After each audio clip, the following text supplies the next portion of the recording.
지금부터 2020학년도 전후기 고려대학교 케이큐캐스트 융합대학원 입학식을 시작하겠습니다. 저는 오늘 입학식 일부 사회를 맡게 된 행정실의 최윤희 차장입니다.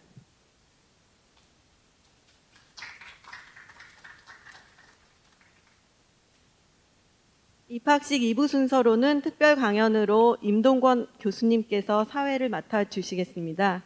여러 가지로 어려운 상황 속에서 오늘 입학식을 위하여 특별히 참석해 주신 여러 교수님들께 감사드립니다. 먼저 국민의례가 있겠습니다. 자리에 앉아 계신 여러 선생님들과 학생분들께서는 단상의 국기를 향해 일어나 주시기 바랍니다.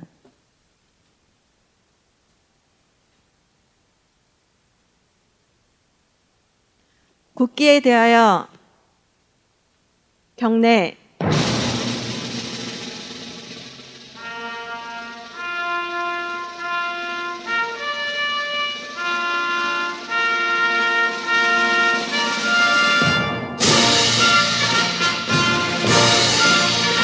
나는 자랑스러운 태극기 앞에 자유롭고 정의로운 대한민국의 무궁한 영광을 위하여 충성을 다할 것을 굳게 다짐합니다.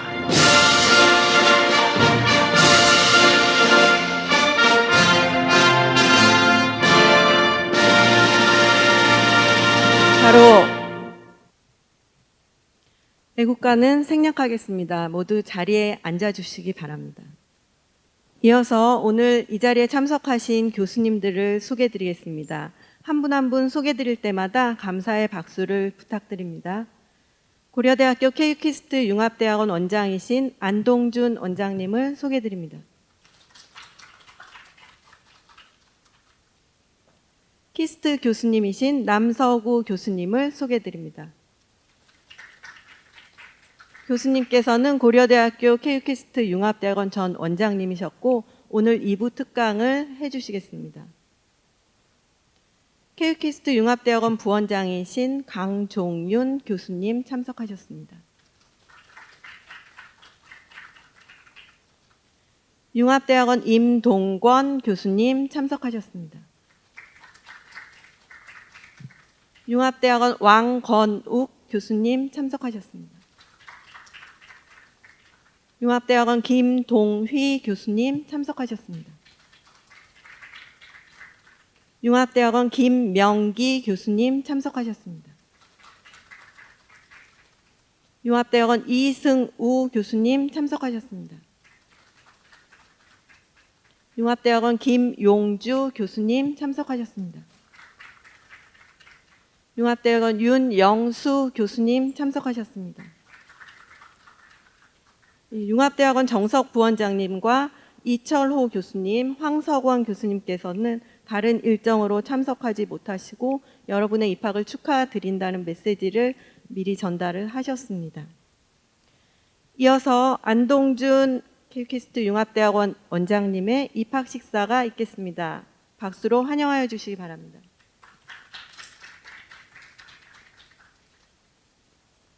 예, 안녕하세요. 여러분들의 입학을 축하드립니다. 지금 이 자리에는 전기 지난 3월 1일 입학하신 학생들도 계시고요. 지금 9월 1일부로 입학하신 분들도 계십니다.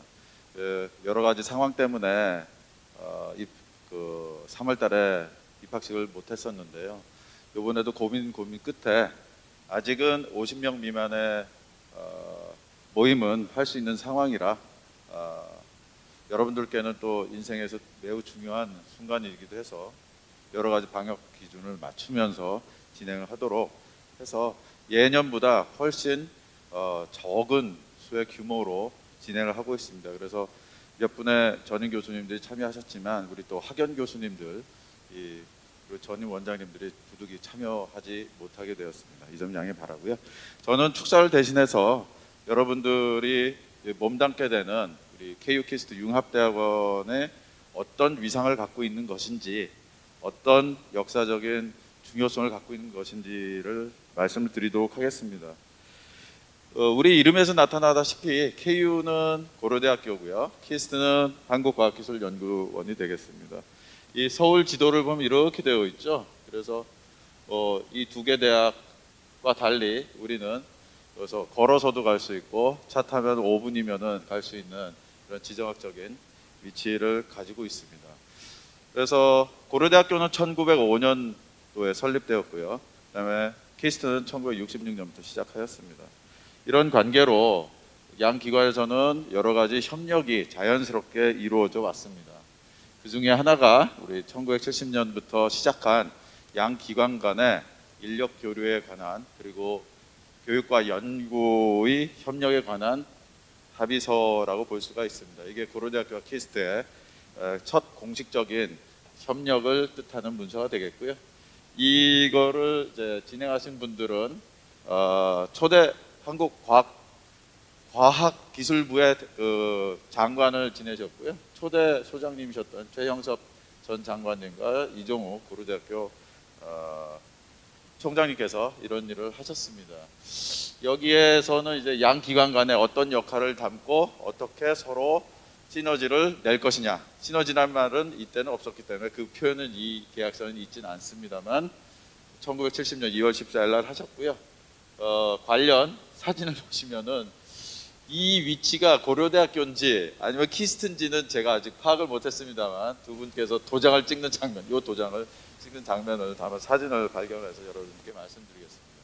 아마도 여러분들이 아직은 세상에 있지 않을 때겠죠.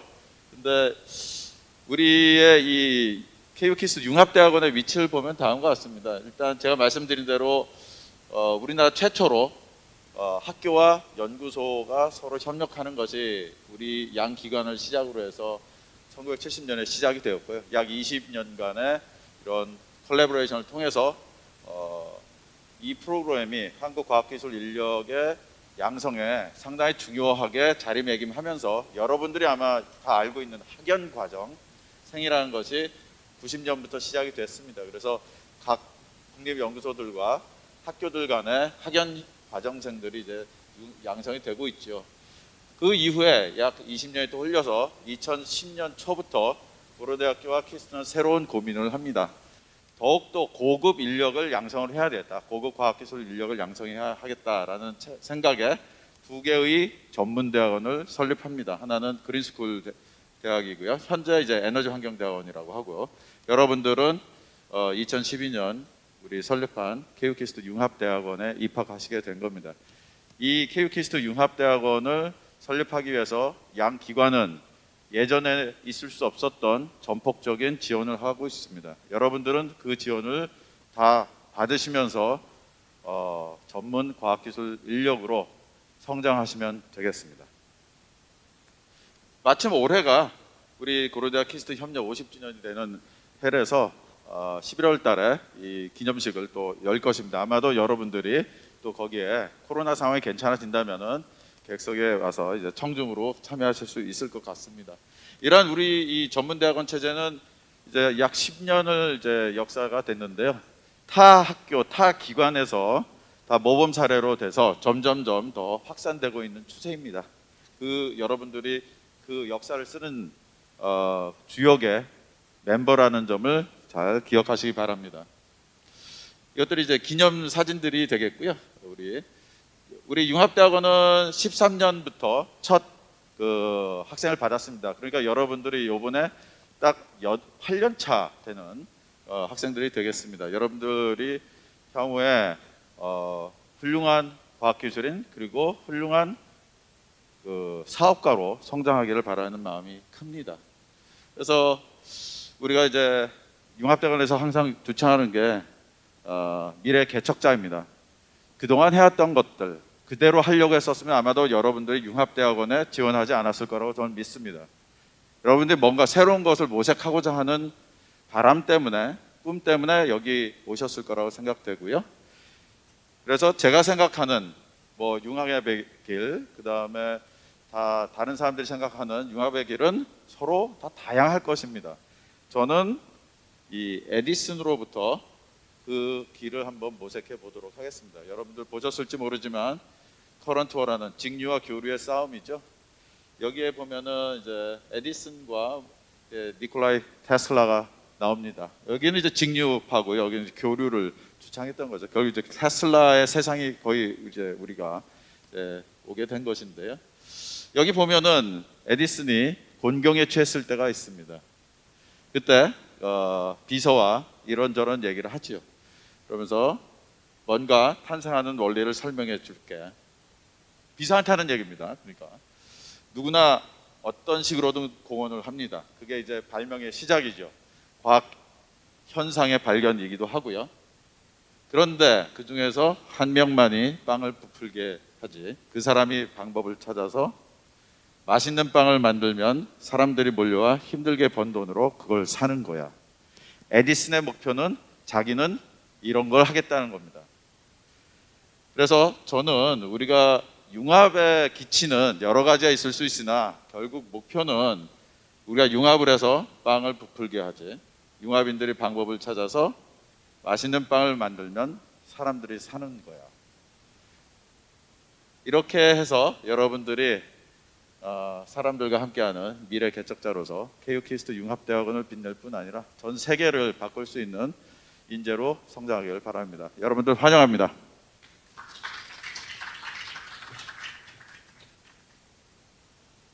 네, 원장님의 축하와 소중한 말씀 감사드립니다.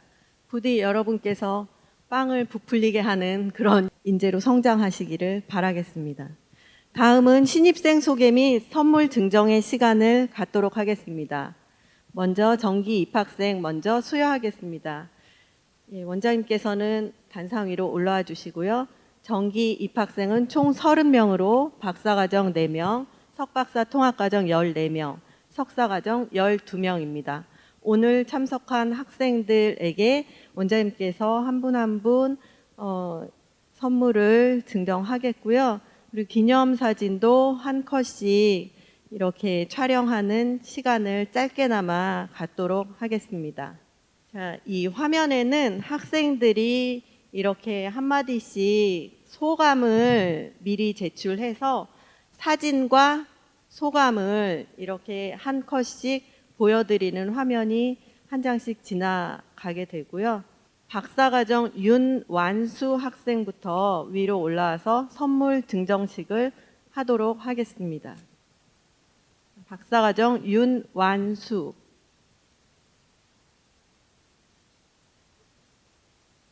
과학 발전에 기여하겠습니다.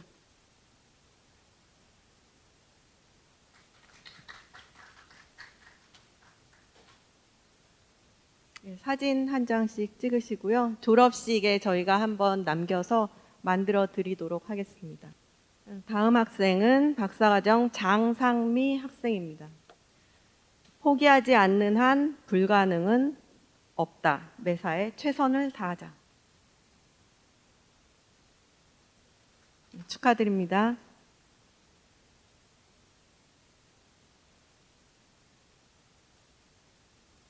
박수 한번 크게 쳐주세요. 네, 다음은 한건희 학생입니다. 행운은 노력의 결과물이다. 박사과정 한건희 학생입니다. 축하드립니다.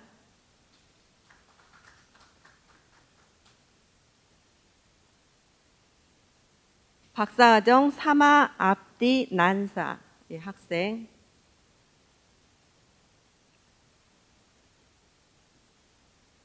이건 영어로 되어 있어서 발음이 좋으신 유승현 선생님께서 읽어주시겠습니다.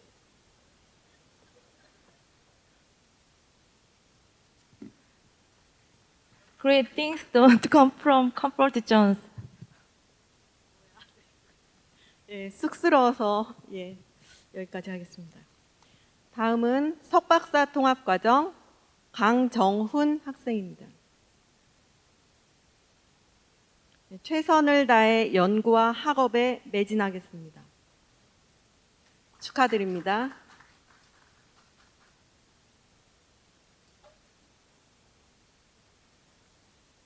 네, 다음은 장하성 학생입니다. 초심을 잃지 않고 열심히 하겠습니다. 네, 축하드립니다. 전석엽 학생 오셨나요? 예, 전석엽 석박통합과정 학생입니다. 아름다운 사람은 지치지 않는다. 본인이 아름다운 사람이고 지치지 않겠다는 각오로 듣겠습니다. 예, 축하드립니다. 다음은 정수연 학생입니다.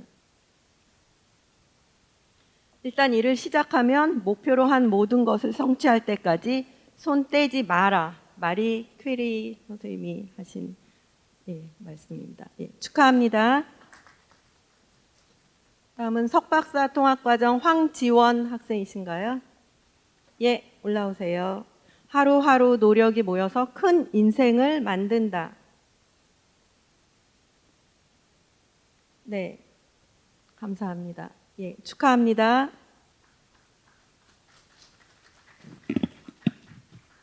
네, 사진 촬영하시고요. 다음은 석사과정 학생입니다. 석사과정 민형근 학생입니다. 한 인간의 가치는 그가 무엇을 받느냐가 아니라 무엇을 주느냐로 판단된다. 케이큐키스트에 기여할 수 있는 사람이 되겠습니다. 네, 감사합니다. 축하합니다.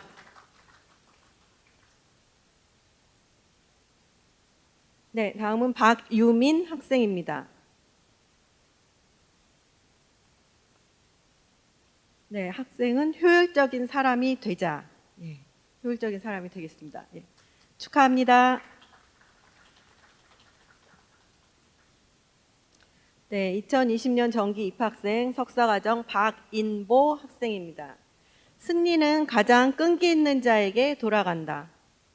네, 끈기 있게 열심히 일해서 우리 고려대학교를 빛내주시기 바랍니다. 예, 축하합니다.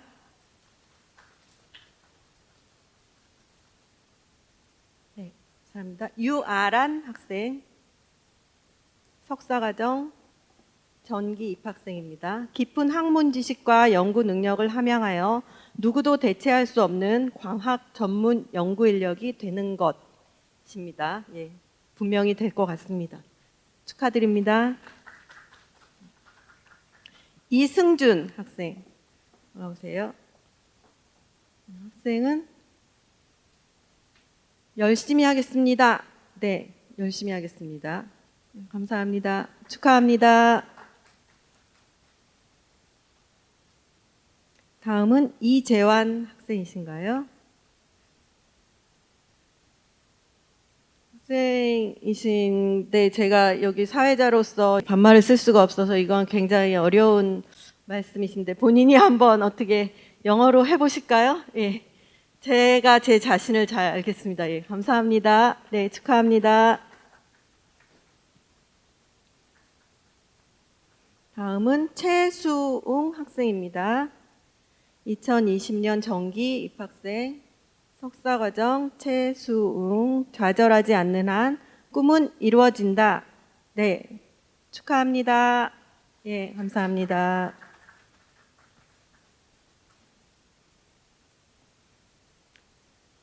네, 석사과정 천준엽 학생. 네.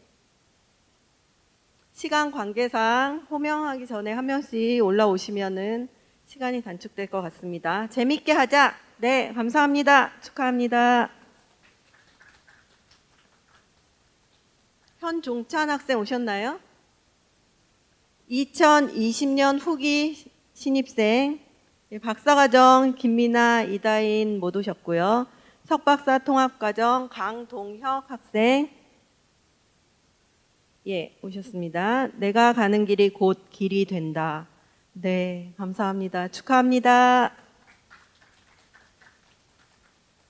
네, 후기 입학생은 총 12명으로 박사과정 2명, 석박통합과정 6명, 석사과정 4명입니다. 자, 석박통합과정 백동재 학생. 연구란 끊임없이 도전을 만나는 일이다. 평생 계속되는 도전에 맞설 용기를 내는 것. 이것이야말로 연구의 본질이다. 네, 감사합니다. 축하합니다.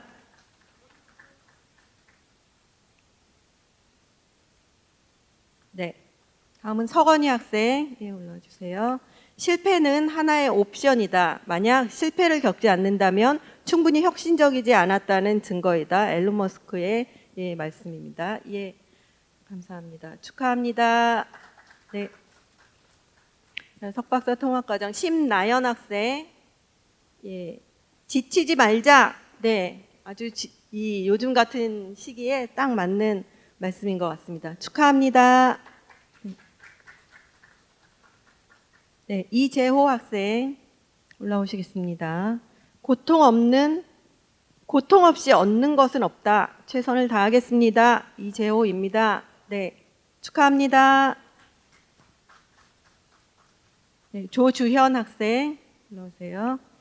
힘든 삶을 회피하기보다는 힘들 만한 가치가 있는 삶을 마주하며 살아가자. 네, 축하합니다. 네, 감사합니다. 네, 다음은 석사과정 김나연 학생입니다. 무른 반죽을 더욱 단단하게 만들어주는 불과 같은 것이 바로 열정입니다. 그러한 열정으로 어제보다 발전된 오늘을 살겠습니다. 네, 축하합니다. 예, 감사합니다. 이일성 학생입니다. 네, 열심히 하겠습니다. 예, 축하합니다. 감사합니다.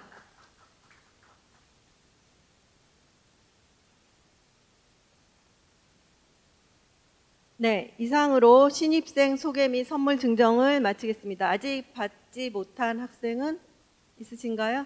예, 예. 행정실로 찾아오시면 예, 전달해 드리도록 하겠습니다. 예, 원장님 감사합니다. 예.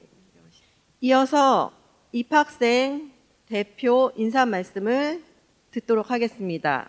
입학생 대표 석사과정 박인보 학생이 예, 인사 말씀을 올리도록 하겠습니다. 단상 위로 올라와 주세요. 안녕하세요. 저는 2020학년도 전기 석사과정으로 입학한 박인보입니다. 우선 이 자리를 빌려 KU 키스트 융합대학원에 계시는 훌륭한 교수님들께 지도를 받을 수 있음에 감사드립니다.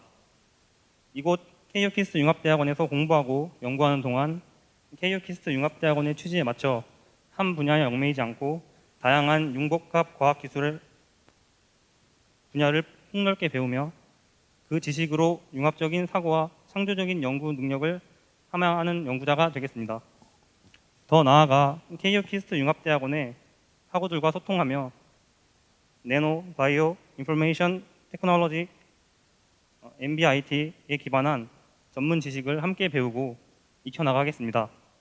이렇게 좋은 환경에서 연구할 수 있는 기회를 얻은 만큼 시대의 흐름보다 앞서 생각하며 사회가 필요로 하는 연구자가 되도록 노력하겠습니다. 감사합니다.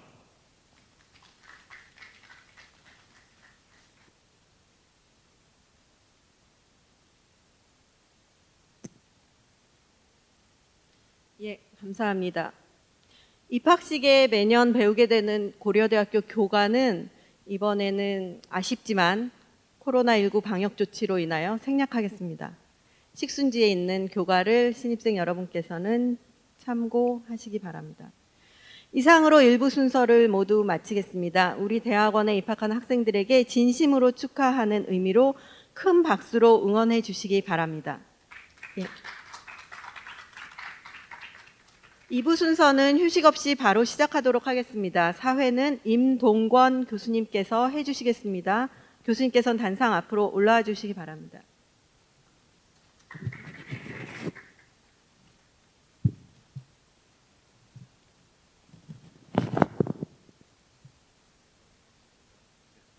예, 안녕하십니까. 2부 순서 맡을 융합대학원 교수 임동근입니다. 제가 소개를 드릴 내용은 이제 오늘 그 강연하실 한국과학기술원 남서구 교수님을 소개해 드리도록 하겠습니다. 간단하게 교수님 양력을 말씀을 드리고자 합니다.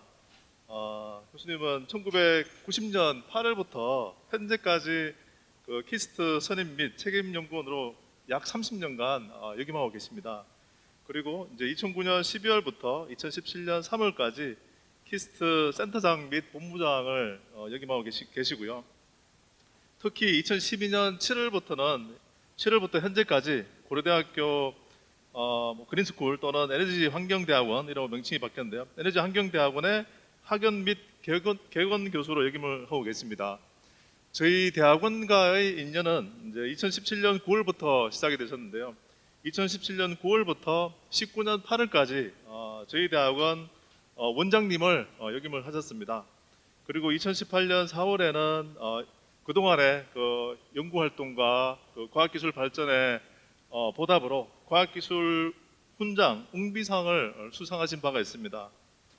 오늘 저희 남서구 교수님께서는 코로나19 팬데믹을 지나며라는 주제로 강연을 해 주시겠습니다. 뜨거운 박수 부탁드립니다.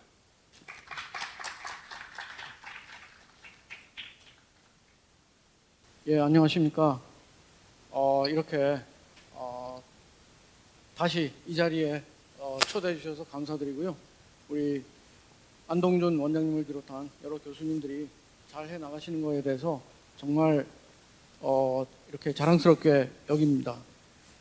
저는 지난 그 3월 초에 정말 그 한국이 그 대구에서 엄청나게 코로나가 창궐할 때 미국을 갔었어요. 당시 미국은 그렇게 심각한 상태가 아니었습니다. 그래서 미국에 도착하자마자 물어보는 것이 너 대구에서 왔니? 뭐 이런 거였어요. 근데 어쨌거나 뭐 한국이 잘 안 들리나요? 네. 어쨌거나 한국이 이제 굉장히 그 심각한 상태였기 때문에 2주간 자가격리를 하라고 해서 자가격리를 하고 뉴욕에서 자가격리를 하고 학교를 가려고 가는 그날 셧다운이 된 겁니다. 그러니까 뉴욕이 갑자기 창궐을 하기 시작해서 뭐 수많은 사람이 죽어나가고 그래서 이제 본의 아니게 또 그 밖으로 나갔는데 저희는 마스크가 있었는데요. 뭐 마스크 쓴 사람은 하나도 없고 거리에 나가서 괜히 맞을까봐 또 나가지도 못하고 본의 아니게 한 20일간 또 집에 있다가 뭐 이렇게 화상 회의를 하는데 그것도 뭐 그렇게 효과적이지는 않아서 다시 돌아왔어요. 돌아오니까 너무 미국에서 왔다고 또 자가격리 14일. 그래서 토탈 한 40일 이상을 그 집에만 있다 보니까 얼마나 그 우리가 일상에서 이렇게 지내는 것이 그러니까 감사한 일인지, 특히 햇빛을 이렇게 본다는 것이 집에서 말고 집의 창문을 통해서 말고 그 밖에서 이렇게 햇빛을 쬐는 게 얼마나 감사한 일인지 그런 것을 생각했습니다. 네, 그래서 제가 우리 안동준 원장님께서 특별 강연을 이렇게 얘기를 하시는데 지난 3월에 여러분 입학할 때 이제 그 전기 입학생 입학할 때 한번 하려고 하다가 그때는 제목이 달랐어요. 무슨 에너지와 환경 뭐 이런 거였는데 다시 이제 생각을 바꿔서 후기 입학생까지 왔을 때 오늘 강의 제목은 코로나19, 뭐 코비드19라고 정확한 명칭을 하는데 한국에선 코로나19로 많이 얘기해서 코로나19 팬데믹을 지나며 라는 주제를 정했습니다. 내용은 이렇고요. 자, 아까 어떤 친구가 내가 가는 길이 곧 무슨 내가 가는 길이 길이다인가 그런 얘기를 하셨는데 사실은 여러분이 KU 키스트를 선택하고 이런 융합의 길로 들어섰고 그 융합에 대해서는 아까 안 원장님께서 잘 말씀하셨고, 그런데 어쨌거나 이 하나의 길을 선택할 때 인생의 길에서 우리가 우리의 의지대로 선택할 때 또 선택하지 않은 길이 있을 겁니다. 그런데 그 선택하지 않은 길에 대해서 언제나 후회가 남기 마련이죠. 이 로버트 프로스트라는 시인은 이 사람이 미국 사람인데 영국에 가서 자기 친구가 이제 항상 산책을 했대요. 근데 산책을 할 때 이제 그 길이 언제나 이렇게 여러 갈래가 있기 때문에 하나의 길을 택할 수밖에 없죠. 그런데 돌아와서는 그 친구가 항상 한숨을 쉬면서 이 길로 갔어야 되는데 뭐 이런 얘기를 많이 했대요. 그것을 보면서 이 시를 지었어요. 그냥 가벼운 마음으로 지었답니다. 근데 이 길이 이제 그 길이 두 갈래가 있었는데 다 못 가는 것을 안타깝게 생각하면서 아름다운 다른 길을 택했는데 그 길은 사실은 풀이 더 있고 사람들이 걸은 자취가 적어서 뭐 남들이 안 간 길을 택했다는 거죠. 그래서 나중에 보면 먼 훗날에 한숨을 쉬며 이야기를 할 것인데 두 갈래 길 중에 사람이 적게 간 길을 택하여서 모든 것이 달라졌다고. 뭐 시인은 굉장히 가벼운 마음으로 지었지만 후세 사람들은 굉장히 이 해석을 많이 하죠. 또 상상을 많이 하고요. 그래서 이제 좋은 시라고 하는데 어쨌거나 우리가 케이유키스트라는 그 길에 들어서서 뭐 후회를 할 수도 있고 안 할 수도 있지만 일단 들어섰으니 열심히 이제 하시라는 의미에서 이렇게 말씀드렸고요. 주로 이제 최근에 이상하게 진보 진영에서 이렇게 이 시를 좋아하는 사람이 많습니다. 아이고. 예, 가지 않을 수 있는 고난의 길은 없었다. 아주 처절하죠. 뭐 어떤 길은 거쳐오지 않았어야 했고 또 어떤 길은 정말 발 디디고 싶지 않았지만 돌이켜 보면 그 모든 길을 지나 지금 여기까지 온 것이다. 우리도 이런 식으로 이제 그 생각을 하는 분이 많을지 모르겠어요. 특히 이제 저 같은 사람은 뭐 내가 택한 길인가 아니면 운명적으로 주어졌나 그런 생각을 많이 하는데 이 시인도 이제 이런 걸 느꼈어요. 그래서 그 길이 내 앞에 운명처럼 파여 있는 길이라면 더욱 가슴 아리고 그것이 내 발길이 데려온 것이라면 발등을 찍고 싶을 때가 있지만 어쨌거나 그 모든 길들이 나를 지나 지금 내 속에서 나를 이루고 있는 것이다. 그 길이 아까 그 프로스트 시인처럼 두 갈래 길에서 내가 내 의지로 선택할 수도 있고요. 그게 어떤 운명처럼 파여 있는 길일 수도 있고 합니다. 그래서 케이유키스트에 들어온 것이 여러분의 선택일 수도 있지만 또 어떤 하늘의 뜻이라고 또 얘기할 수도 있는 거죠. 어쨌거나 그 모든 길들이 내 속에서 나를 이제 지금까지 저 같은 경우 예를 들어 한 60 몇 년을 살았는데 그것이 전부 이제 어떤 길이든 내 속에서 나를 이루고 있는 것이다. 그래서 여러분께서 선택하신 길 또 어떻게 하늘에서 주어졌다고도 생각할 수 있는 길을 가기가 그렇게 쉽지는 않습니다. 제 경험에 의하면 어떤 길이나 열심히 어떤 뜻을 가지고 하면 항상 고난의 길일 수밖에 없다고 저는 생각하는데요. 그것을 이제 즐겁게 극복하고 이제 넘어가시길 바랍니다. 아까 그 원장님께서 KU키스트에 대해서 잘 설명하셨는데요.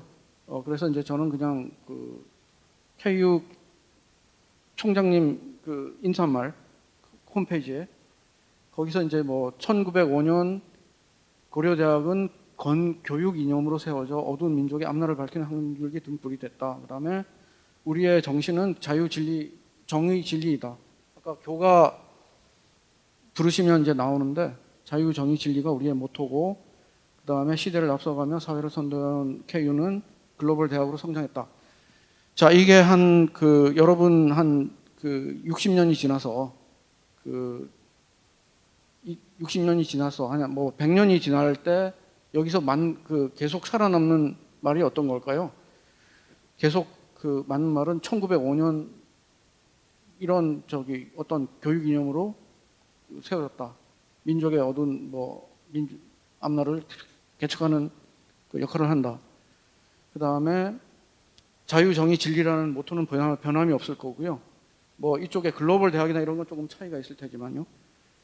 어쨌든 그래서 우리의 KU는 이런 것을 꼭 기억해야 된다, 여러분이 말씀드리고요. 키스트는 창조적 원천 기술의 연구 개발을 통해 대한민국 발전과 인류의 행복 증진에 기여하는 연구소다. 그래서 66년에 최초의 정부 출연 연구기관으로 설립되었다. 뭐 세계를 선도하는 원천 기술 개발로 위상을 높이고 있다.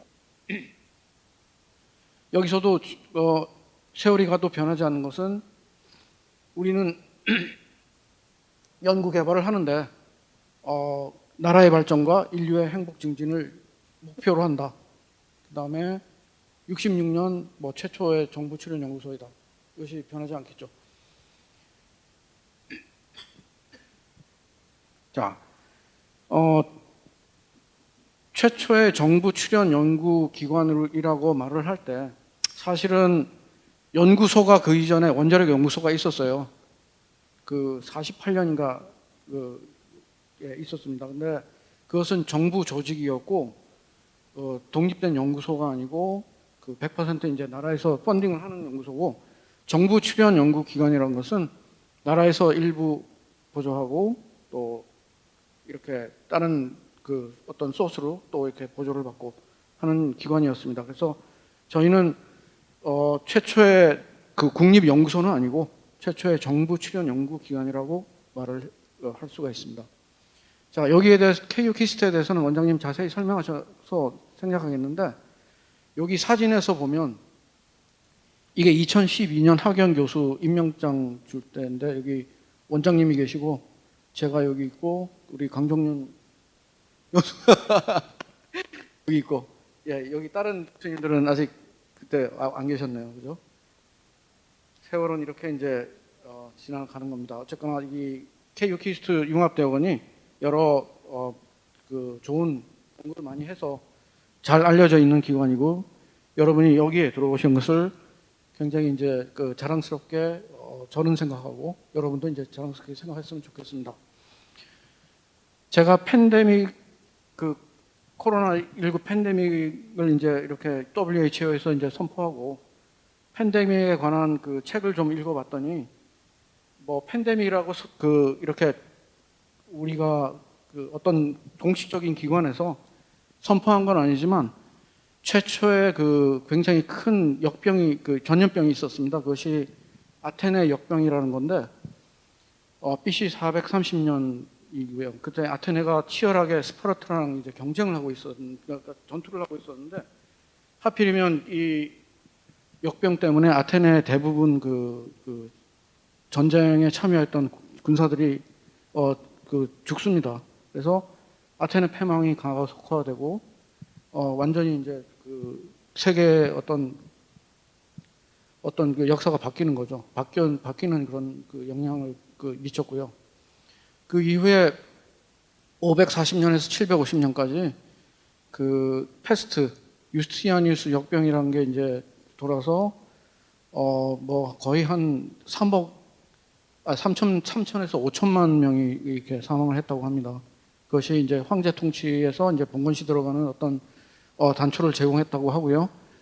1300년대 이제 패스트, 뭐 패스트가 선 패스트 있고 폐 패스트도 있고 여러 가지 종류가 있는데, 어쨌거나 이 패스트 때문에 거의 2억 명의 그 인구가 이 사망을 한 적이 있고, 이것이 이제 중세 몰락을 가져왔다고 하고요.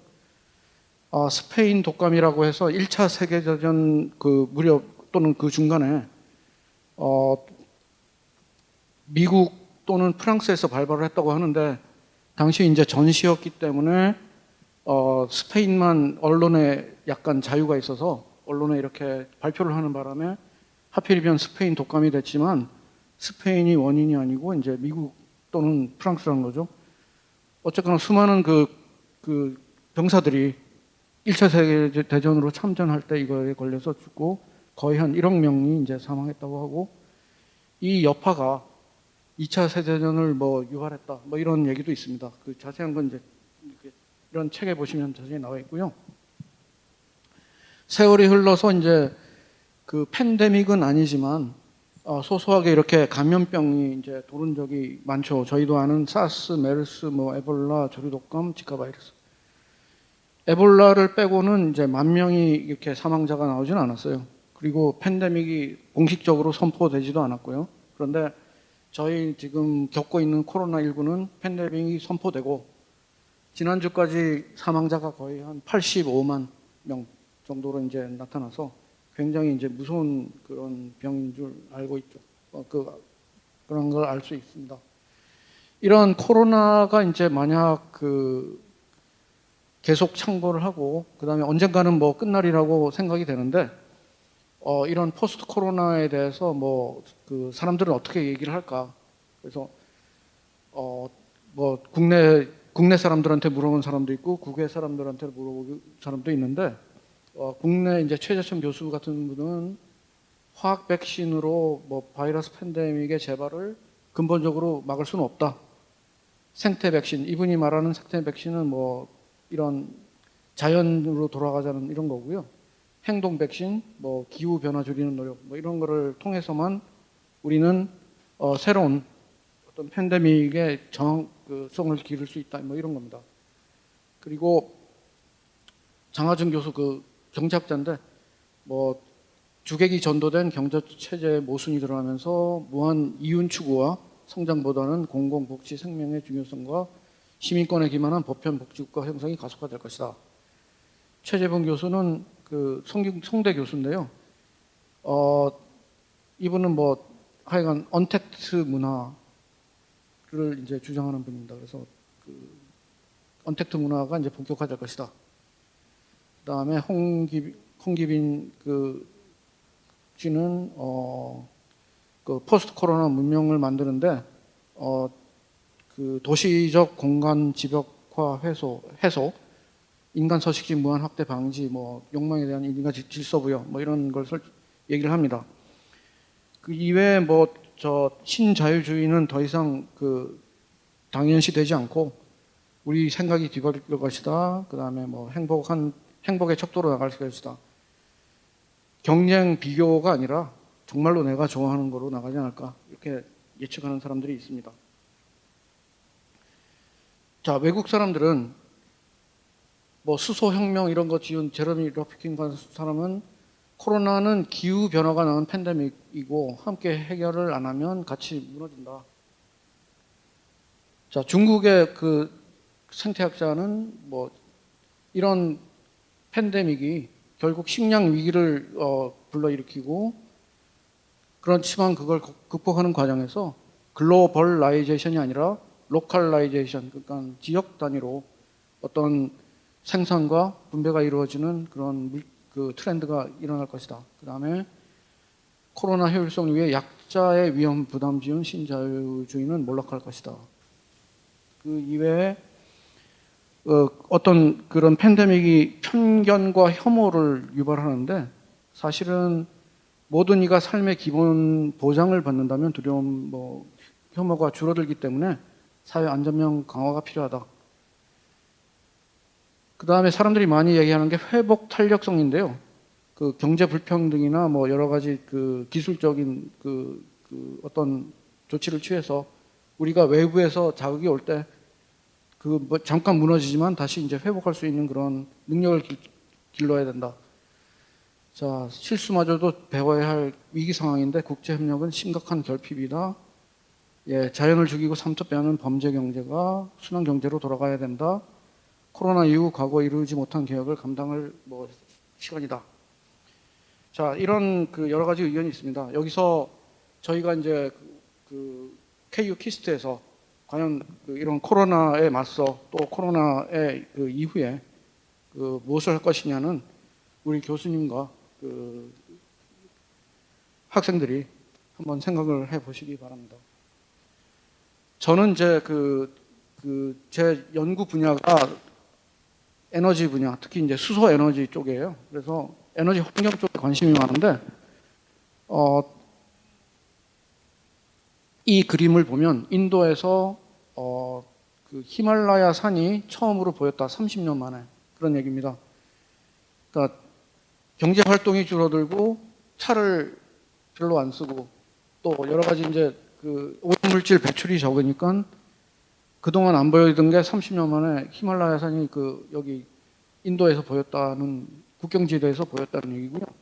반면 사람들이 이제 그 전부 다 이렇게 배달 음식을 선호하고 제가 있던 미국에도 뭐 사재기는 좀 있었습니다만 배달 그 음식 배달을 해서 먹는 데는 전혀 문제가 없었어요. 뭐 배달은 아시겠지만 수많은 쓰레기가 이제 수반이 되죠. 이런 쓰레기는 이런 플라스틱을 옹호하는 그런 그 플라스틱을 생산하는 회사에서는 개인적인 위생이 중요하다. 전부 다 이렇게 플라스틱으로 이렇게 감싸고 철저히 방역을 해서 보내야 된다. 그리고 주장하고 그게 이제 로비가 먹혀서 이런 플라스틱을 줄이자는 운동이 잠시 이제 쇠퇴하고 저희는 뭐 그런 주장이 아주 미미합니다만 배달업이 이제 넘쳐나면서 플라스틱 문제가 점점 심각해지죠. 이것이 이제 코로나의 영향이라고 할 수 있고요. 나사에서 찍은 NO2, 낙스는 이제 그 백이 우리 저 자동차로부터 배출이 돼서 다른 물질과 함께 뭐 미세먼지를 만든 주 요인으로 할 수 있는 요인이라고 할 수 있는데 이것이 1월 달에 이제 찍었을 때 뭐 여기에 굉장히 심한 것을 알 수 있습니다. 우리나라 그 서울 중심으로도 낙서가 심하고요. 근데 2월 10일에서 25일 중국의 우한에서 창궐해서 굉장히 그 중국 정부에서 이제 거리 두기, 그 다음에 차단 뭐 이런 걸 강하게 시행할 때 우리나라는 아직도 좀 남아 있지만 중국은 거의 다 사라졌죠. 그래서 이것으로 미세먼지가 굉장히 줄어들었다고 이제 주장을 했는데 나중에 이제 그 어느 다른 팀에서 이제 조사를 해보니 NO2가 줄은 건 사실인데 사실은 그 미세먼지 양은 그렇게 줄지가 않았다. 그 이유는 미세먼지의 그 생성 요인이 이 NO2에도 있지만 다른 것에도 있는데 다른 것이 더 현재까지 지배적이기 때문에 그렇지 않은 것이다. 뭐 이렇게 주장을 최근에 이제 8월에 쓴 사람들도 있어요. 어쨌거나 낙스가 줄면 아까 우리 첫 번에 그 인도 그림 내서 같이 대기질이 미세먼지 뭐도 줄여야겠지만 일단 그 시야가 이제 이렇게 깨끗해지고 뭐 그런 건 있기 때문에 그리고 NO2가 이제 그 미세먼지의 하나의 요인이기 때문에 줄이긴 줄여야 되는데 저희가 이제 그런 그 다른 요인도 찾아서 이제 줄여야 될 생각을 하는 거죠. 그래서 코로나19는 여러 가지 이제 영향을 미치지만 이런 환경 문제에서 영향을 미친다. 자, 대기질을 깨끗하게 하려면 1차적으로 생각나는 것이 이제 전기차입니다. 여러분 중에 전기차를 가지고 계신 분이 있을지 모르겠는데요. 주로 전기차라고 하면 배터리로 구동되는 전기차예요. 이 배터리 전기차의 평균 효율이 뭐 이렇게 표시되는데 이것은 이제 1km 주행에 나오는 그 배출되는 CO2로 따지면 85g이에요, 평균. 우리나라 아이오닉이나 아이오닉이 이제 제가 조사할 때는 굉장히 이제 제일 연비가 좋았고요. 킬로미터당 70g의 CO2가 배출이 되고 뭐 고급 모델로 갈수록 아무래도 액세서리가 추가되고 차 무게가 증가하면 연비가 나빠지죠. 그래서 어떤 거는 뭐 한 110g 이상을 배출하는 것도 있습니다. 근데 이 자동차에서 나오는 CO2를 계산할 때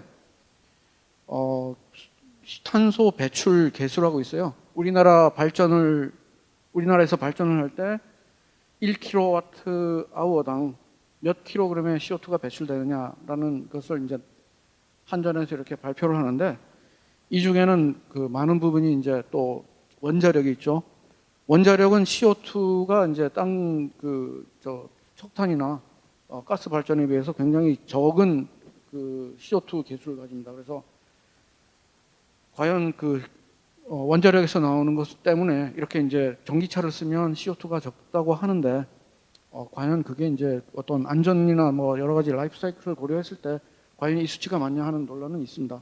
어쨌거나 겉보기에 전기차를 쓰면 킬로미터당 85g이다. 최근 나오는 수소 전기차는 그 배터리 대신에 연료 전지가 장착돼 있고 여기에 이제 수소통이 있는데 수소통이 있음으로써 수소통을 충전하면 굉장히 빠른 시간에 이제 충전이 완료가 되고 1회 주행 거리가 굉장히 얘보단 길다 뭐 이런 장점이 있죠. 이 수소를 제조하는 방식에 따라서 CO2가 배출이 되는 그 양상이 다른데 천연가스로부터 수소를 제조하면 킬로그램당 연비가 뭐 CO2 배출이 80 내지 100이다. 그래서 이런 배터리 전기차와 뭐 필적할 만하다.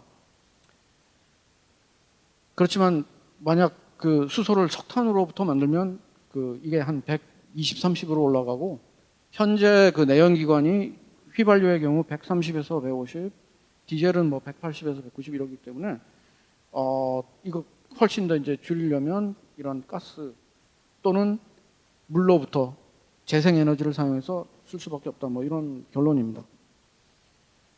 자, 글로벌 워밍에 대해서 이제 그 뭐 우리 지구 온난화, 기후 변화 뭐 이런 것들이 이제 코로나 팬데믹을 일으켰다는 주장이 꽤 있는데 그게 뭐 과연 100% 맞는지 그거는 저도 잘 모르겠어요. 어쨌거나 인간이 어떤 활동을 함으로써 그 자연이 파괴되고 그것 때문에 이제 팬데믹이 왔다면 기후 변화를 일으키는 어떤 요인도 이제 제거를 해야 될 텐데 팬데믹을 염두에 두고 그 계획을 세운 건 아니지만 어쨌거나 지구의 멸망을 방지하려면 지구의 온도를 평균 온도를 내려야 된다. 산업화 이전 시기보다 뭐 한 2도 정도로 내리면 좋겠다 하는 의견이 2000년대 초에 나와서 IEA 같은 경우에 2012년에서 그대로 가면 뭐 한 6도 올라가고 6디그리 뭐 시나리오입니다. 그리고 우리가 좀 노력을 아주 열심히 한다면 4도 정도로 줄일 수 있고 아주 위기를 굉장히 느끼고 저희가 노력을 모든 노력을 다한다면 한 2도 정도로 줄이면 참 좋겠다. 이런 바람을 한번 얘기를 한 적이 있죠. 그런데 이제 2015년에 파리에서 그 협약을 맺습니다. 그래서 COP21이라는 어떤 그 회의를 통해서 지구의 온도를 2도 내로 유지하고 1.5도 정도로 이제 내리면 참 좋겠다. 그 다음에 각국은 나름대로 자기가 그 CO2에 대한 그러니까 온실가스를 줄 수 있는 플랜을 각자 제출하자. 뭐 그런 것이 이제 그 주요 내용이었습니다. 그런데 이제 그 내용이 굉장히 계획은 좋았는데 실제에 있어서는 각국이 이제 제시한 그런 CO2 감축량에 따르면 그걸 다 더했을 때 CO2 배출량이 한 이 정도로 됩니다. 이 정도로 되고 이 정도로는 그 지구의 그 온도를 2도도 못 낮춘다. 2도로 낮추려면 이 정도로 해야 됩니다. 이 정도로 해야 되는데 CO2 감축을. 그런데 그 2050년에 10기가톤 정도. 근데 각 나라에서 제시한 걸 더해보니 40 정도였죠. 그래서 이것도 노력을 많이 한 거지만 이 부분을 뭐 재생에너지나 또는 효율, 아까 어떤 친구가 효율적인 인간이 되자 그랬는데 이 효율이 굉장히 중요하죠. 그래서 효율을 좀 높이고 그 다음에 전기를 절약하고 뭐 이런 것들이 포함되고 그 다음에 일부 퓨얼 스위칭이나 뭐 이런 것들을 통해서 이루어야 된다는 게 이제 IEA의 주장이고 CO2 넷 제로를 뭐 한 2050년이나 2100년 사이로 반드시 이루어야 된다는 것이 IEA에서 이제 주장하는 바입니다. 저희는 이제 키스트에서 제가 하는 일은 그 재생에너지가 많이 보급이 될 때 재생에너지가 아무래도 태양이 비치는 시간이 있고 바람이 부는 시간이 있을 텐데 태양은 그래도 그 태양이 비치는 시간을 예측할 수가 있지만 바람은 예측이 불허잖아요. 그래서 그런 불확실성이 큰 그런 재생에너지에서로부터 나오는 전기를 전기가 필요 없을 때 많이 생산되는 잉여의 전기를 수소의 형태로 저장했다가 전기 분해가 일반적이죠. 전기로 했다가 이제 수소를 저장했다가 수소를 다시 쓴다. 이런 전 과정에 대해서 키스트에서 연구를 하고 있는데 저는 이제 수소 저장 파트에서 일을 하고 있습니다.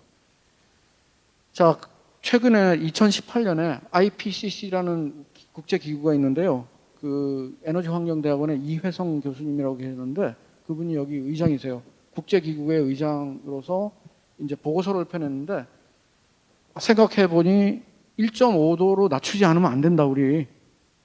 그래서 1.5도로 가는 시나리오가 여러 가지 있는데 어떤 시나리오는 이렇게 1.5도 넘었다가 다시 내려오는 것도 있고 처음부터 이제 이렇게 1.5도, 1도로 가는 시나리오가 있는데 어쨌거나 1.5도는 넘기지 말자 하는 것이 그 IPCC의 주장이고 이것이 많은 사람들의 공감을 얻고 있고 2050년에 넷 제로 CO2 이미션을 이루자 뭐 이런 운동이 벌어지고 있는데 하필이면 이때 이제 그 팬데믹이 와서 조금 더 사람들이 정신을 차리고 여기에 매진을 할지 이런 식으로, 아니면 아이고 안 되겠다, 팬데믹 지나고 경제 성장이 우선이니 일단 쓰고 보자 해서 이렇게 올라갈지 그건 모르겠습니다. 어쨌거나 그 지구를 위해서는 이제 IPCC는 1.5도로 이 시나리오를 가야 된다 하는 거고요. 경고를 했어요. 1.5도와 2도의 차이가 이만큼이다. 뭐 이런 폭염일, 또 물 부족 인구, 생태계, 해수면 상승, 그 다음에 북극의 해빙, 뭐 이런 데 대해서 반드시 1.5도로 가야 된다는 그런 주장을 했죠. 제가 이제 여러분들에게 이렇게 말씀드리면, 지구 위기가 심각하니까, 또 코로나 이런 그 19의 팬데믹이 우리가 어떤 여러 가지 인류가 잘못함으로써 이렇게 발현되었다. 이제 이렇게 느끼실 수 있는데, 또 다른 시각들이 있습니다. 이런 팬데믹이 자연스러운 것이다. 또 디카보니제이션, 카본을 없애는데 사람들은 마치 본인이 주인공인 양 착각해서 막 CO2를 줄이는 노력을 많이 하고 뭐 이렇게 하는데, 실제로 보면 뭐 1800년부터 뭐 2000년대까지 이렇게 수소 대 카본의 이제 하이드로젠 투 카본, 또 뭐 이런 거를 이제 이렇게 로그 플롯으로 그려 보면 사람들이 사용하는 연료가, 사람들이 알게 모르게 생활이 패턴이 변하고, 그 패턴이 변하는 것은 뭐 사람들의 의지와 관계없을 수도 있다. 그래서 뭐 처음엔 석탄을 쓰기 시작하다가 점점 사람들이 도시에 집약되면서 우리가 사용하기 편한 뭐 석유, 액체 연료, 그 다음에 2000년대를 지나면서 이런 수평 채굴 기술 같은 것이 발달되면서 전에 없던 뭐 이런 셰일 가스들이 채굴이 되면서 점점 그 우리의 에너지는 자연스럽게 수소를 향하고 있다. 뭐 이런 주장이 있어요. 주로 뭐 원자력 하는 사람들이 주장하는 이 같은 주장을 하죠. 그래서 그분들은 이제 원자력은 반드시 이런 데 협조를 해야 되기 때문에 수소 생산에 원자력을 이용해야 된다. 뭐 이렇게 주장하는데, 어쨌거나 이런 그 다른 시각도 있다. 우리가 알게 모르게 그 어떤 뭐 예를 들어 하늘이 정해준 어떤 그 뜻에 따라서 이렇게 우리는 길을 가고 있다. 뭐 이렇게 이제 얘기하는 사람들도 있습니다.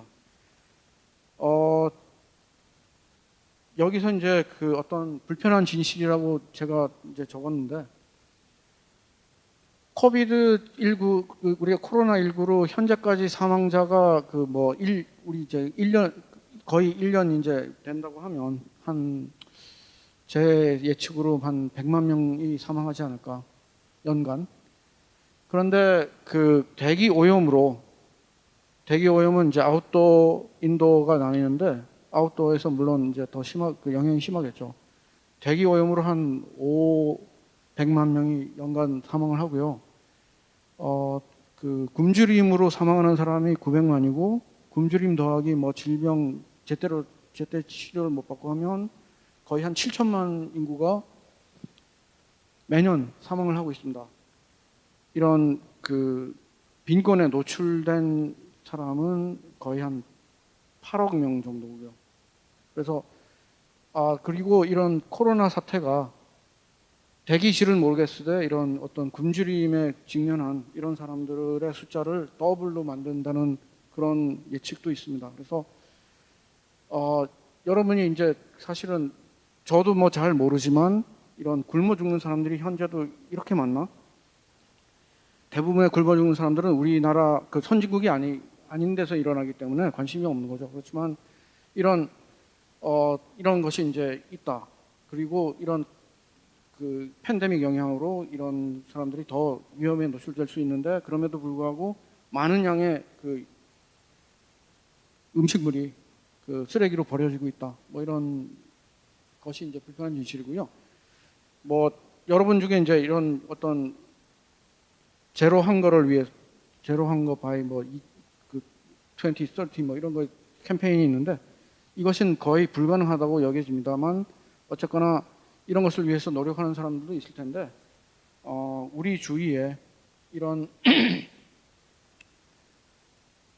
이런 사람들도 있다. 이걸 염두에 두시고 우리가 하는 일이 인류의 뭐 행복 증진이라면 이런 데도 신경을 써야 되지 않을까. 근데 사실 알고 보면 여러분들이 하는 모든 일들이 이런 거와 관계 있고 세계를 보다 좋게 만드는 일들일 것이기 때문에 하여간 그 관계는 모두 됩니다만 이런 것을 이제 의식에 두고 하면 조금 더 좋은 연구를 할 수 있을 것 같습니다. 거의 마지막인데요. 제가 대학교 3학년 때였습니다. 음악 미학이라는 과목을 들었어요. 음악 미학은 도대체 철학과에서 개설된 과목인데 음대 교수님이 이광숙 교수님이 이제 강의를 하셨죠.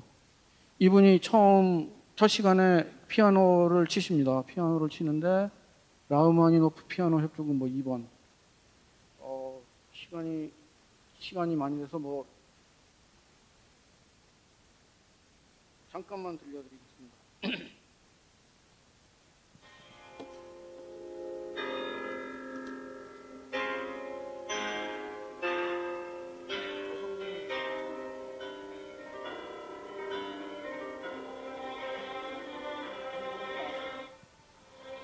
이런 곡인데요. 이런 거에 이제 피아노 파트를 막 치시죠. 그 다음에 이제 요거를 들어보라 그러면서 이걸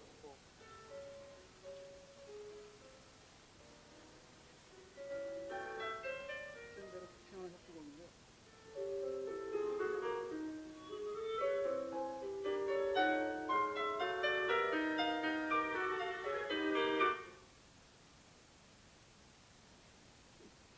이걸 다 들으려면 굉장히 인내심이 필요한 곡입니다.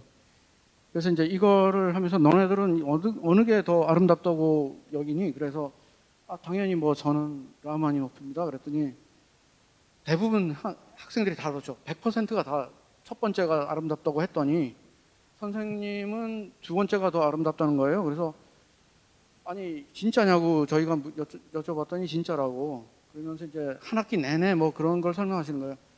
너네 사고가 이상하게 그 서구 음악에 노출이 되고 그걸 하필이면 좋아해서 그렇게 굳어졌는데 쇤베르크 같은 12음계, 8음계가 아니라 12음계를 새로 창안한 사람은 뭐 프레임 오브 레퍼런스라고 얘기하시더군요. 프레임 오브 레퍼런스를 이렇게 세계적으로 만든 사람이고 그것뿐만이 아니라 자기는 그걸 들으면서 훨씬 더 라흐마니노프보다는 아름다움을 느낀다.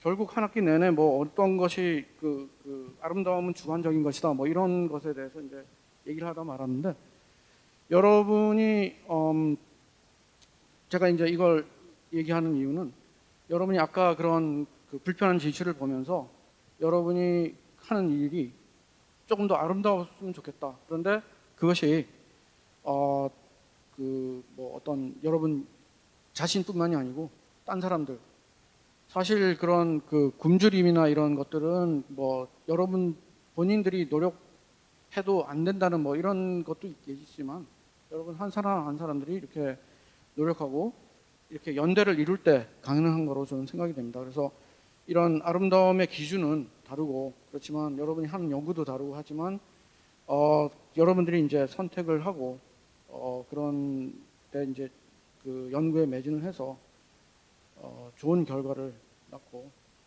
이루고 여러분들이 이제 행복하셨으면 좋겠다 하는 의미에서 이걸 말씀드렸고요. 그렇지만 인간은 언제나 나약합니다. 그래서 길이란 G.O.D의 노래가 있는데 이것도 이제 또 부르다 보면 또 처절한 것이 있어요. 나는 왜 이 길에 서 있나? 나는 이게 정말 나의 길인가? 이 길의 끝에서 내 꿈은 이루어질까? 이런 것을 항상 고민하죠. 그렇지만 이걸 들려드리고 싶지만 시간 관계상 생략하고요. 저는 G.O.D가 부른 것보다는 베스트의 유지가 부른 길을 좋아합니다. 예, 그래서 항상 이런 고민이 있고 여러 가지 뭐 선택에 대한 후회, 그 다음에 뭐 가야만 했던 길인가 뭐 이런 후회도 들고 또 어떤 또 신념에 또 그 길을 가다가 걸려 넘어질 수도 있고 그런데 여러분들이 가는 길에 뭐 그게 여러분이 선택한 길일 수도 있지만 또 하늘에서 주어진 길일 수도 있고 해서 여러분들 길이 뭐 쉬운 길은 없어요. 정말 쉬운 길은 없는데 그것을 잘 긋고다 보면 꿈은 이루어지고 여러분도 행복해지지 않을까 생각이 됩니다. 예, 이상으로 마치겠습니다. 감사합니다.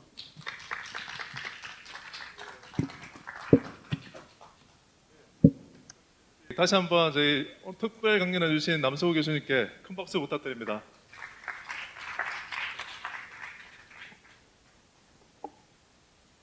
네, 이상으로 2020학년도 전후기 고려대학교 케이오키스트 융합대학원 입학식 및 특별 강연을 모두 마치겠습니다. 감사합니다.